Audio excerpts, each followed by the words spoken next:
Assalamualaikum warahmatullahi wabarakatuh. Perkenalkan, nama saya Jerry Rahmat Kurnia dengan NIM 201181583. Tujuan saya membuat video ini yaitu untuk memenuhi tugas mata kuliah pendalaman materi akidah akhlak di madrasah dengan dosen pengampu yaitu Ibu Silviana Hidayati MPD. Di sini saya akan membahas tentang pengertian akidah, dalil yang berkaitan dengan akidah, dan ruang lingkup akidah. Pengertian akidah, kata akidah diambil dari kata dasar, al-aqdu yaitu ikatan, al-ibram pengesahan, al-ihkam penguatan, at-tawassuk menjadi kokoh atau kuat, asyaddu biquwwah pengikatan dengan kuat, al-isbat penetapan, al-yakin keyakinan, al-jazmu penetapan. Jadi, secara etimologi akidah adalah apa yang diyakini oleh seseorang.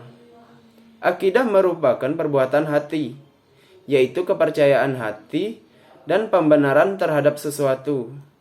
Allah Ta'ala berfirman, Allah tidak menghukum kamu disebabkan sumpah-sumpahmu yang tidak dimaksud untuk bersumpah. Tetapi, Dia menghukum kamu disebabkan sumpah-sumpah yang kamu sengaja. Quran Surah Al-Ma'idah ayat 89. Akidah secara terminologi. Menurut Abu Bakar Jabil Al-Jazairi, akidah adalah sejumlah kebenaran yang dapat diterima secara umum oleh manusia berdasarkan akal, wahyu, dan fitrah.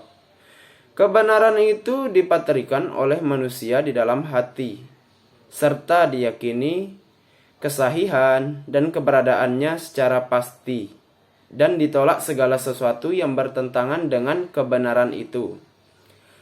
Akidah Islam adalah sesuatu yang bersifat taufiqi. Artinya, suatu ajaran yang hanya dapat ditetapkan dengan adanya dalil dari Allah dan Rasul-Nya.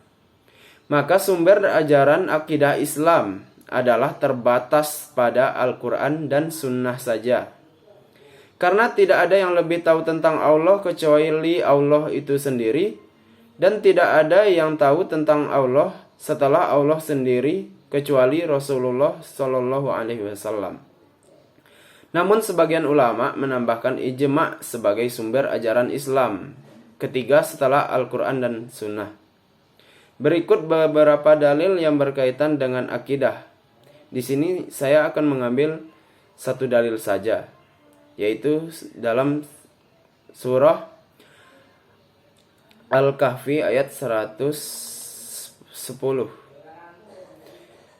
yang berbunyi, A'udzubillahi minasyaitonirrajim. Qul innama ana basyarum mislukum yuha ilayya annama ilahukum ilahu wahid. Fama kana yarju liqa'a rabbih falya'mal 'amalan salihan wa la yusyrik bi'ibadati rabbih ahada.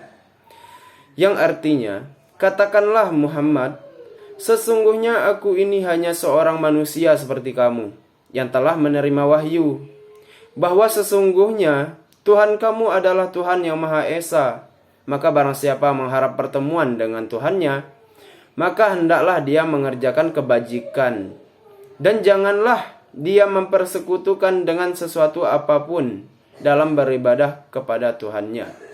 Quran Surah Al-Kahfi ayat 110. Lanjut ke berikutnya yaitu pengertian akhlak.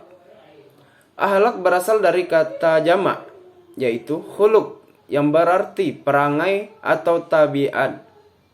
Sedangkan menurut terminologi atau istilah yang dikemukakan oleh Ibnu Maskawih, yaitu halin nafsi da'iyatul laha li'af'aliha min ghairi fikrin wala ruwiyatin, yang artinya sifat yang tertanam dalam jiwa yang mendorongnya untuk melakukan perbuatan tanpa memerlukan pemikiran dan pertimbangan.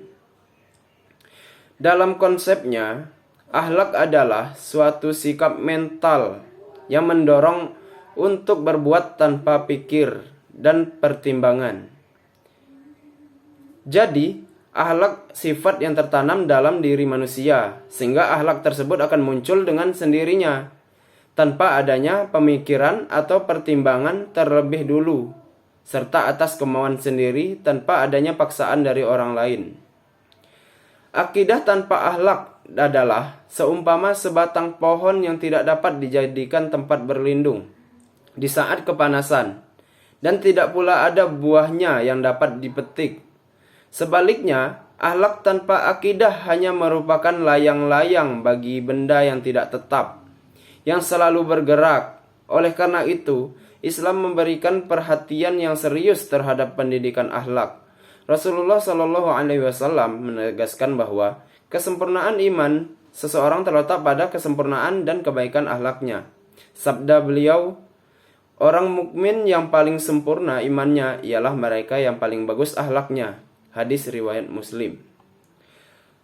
Lanjut yang berikutnya yaitu ruang lingkup akidah akhlak.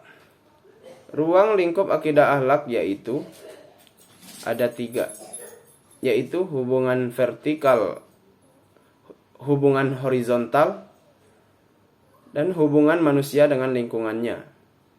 Hubungan vertikal yaitu hubungan antara manusia dengan Kholiknya, yaitu Allah Subhanahu wa Ta'ala, mencakup segi akidah, meliputi iman kepada Allah, malaikat-malaikatnya, kitab-kitabnya, rasul-rasulnya, hari akhir, dan qada dan qadar. Hubungan horizontal yaitu hubungan antara manusia dengan manusia, yang meliputi akhlak dalam pergaulan hidup sesama manusia, kewajiban membiasakan akhlak yang baik terhadap diri sendiri dan orang lain, serta menjauhi akhlak yang buruk. Yang ketiga yaitu hubungan manusia dengan lingkungannya, yaitu meliputi akhlak manusia terhadap lingkungannya, baik lingkungan di rumah maupun lingkungan di luar. Baiklah, sudah cukup mungkin yang saya sampaikan pada malam hari ini. Jika banyak kurangnya, saya mohon maaf. Kepada Allah saya mohon ampun. Terima kasih sudah menonton video saya. Jika ada manfaat, itu datangnya dari Allah. Assalamualaikum warahmatullahi wabarakatuh.